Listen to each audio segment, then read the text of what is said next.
মুরারয়ে ঋণ খেলাপির বাড়ি সিল, এলাকায় চাঞ্চল্য। বীরভূম জেলার মুরারয় থানার মুরারয় গ্রামে এক ঋণ খেলাপির বাড়ি সিল করল ব্যাংক কর্তৃপক্ষ। শনিবার 30শে আগস্ট দুপুরে পুলিশ প্রশাসনের সহযোগিতায় আধার হাউসিং ফাইন্যান্স লিমিটেডের পক্ষ থেকে খবির শেখের বাড়িতে তালা ঝুলিয়ে দেওয়া হয়। ঘটনাকে কেন্দ্র করে এলাকায় ব্যাপক চাঞ্চল্যের সৃষ্টি হয়েছে। সূত্রে জানা গেছে, প্রায় 10 বছর আগে খবির শেখ ওই হাউসিং ফাইন্যান্স সংস্থা থেকে 5 লক্ষ টাকা ঋণ নিয়েছিলেন। সময় মতো ঋণ পরিশোধ না করায় সুদে আসলে সেই টাকা প্রায় 12 লক্ষ টাকারও বেশি দাঁড়ায়। গত 56 মাস ধরে ঋণের কিস্তি জমা না দেওয়ায় ব্যাংক কর্তৃপক্ষ বাড়ি বাজেয়াপ্ত করার উদ্যোগ নেয়।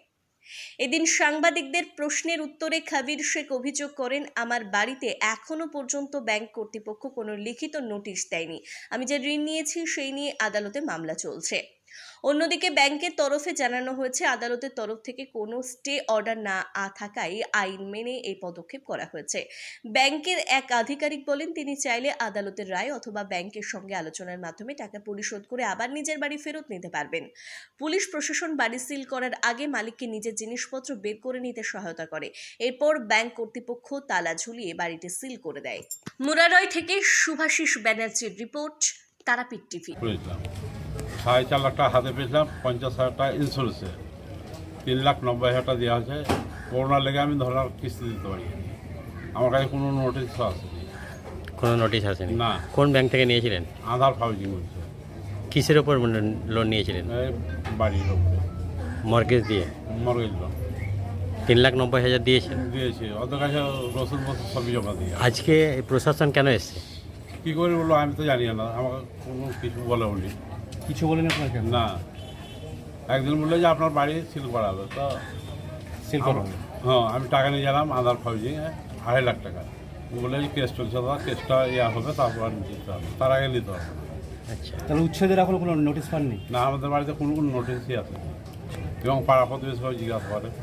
কি বলছে প্রশাসন, কি বলছে? এখনও তো কিছু বলেনি। কিছু বলে না। ব্যাংকের লোক এসছে? কই এখনও কেসের নাম বলতে হবে না।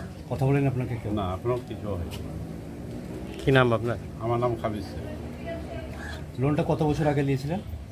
10 বছর আগে, 18 বছর চান্স। আচ্ছা, আর কত টাকার লোন বাকি আছে এখন?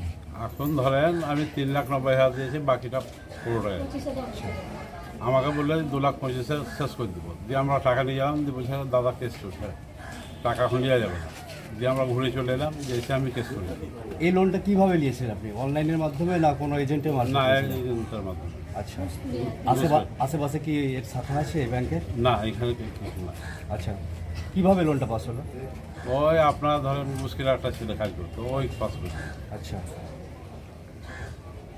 আপনার নাম? আমার নাম খাবির শেখ। ঠিক আছে।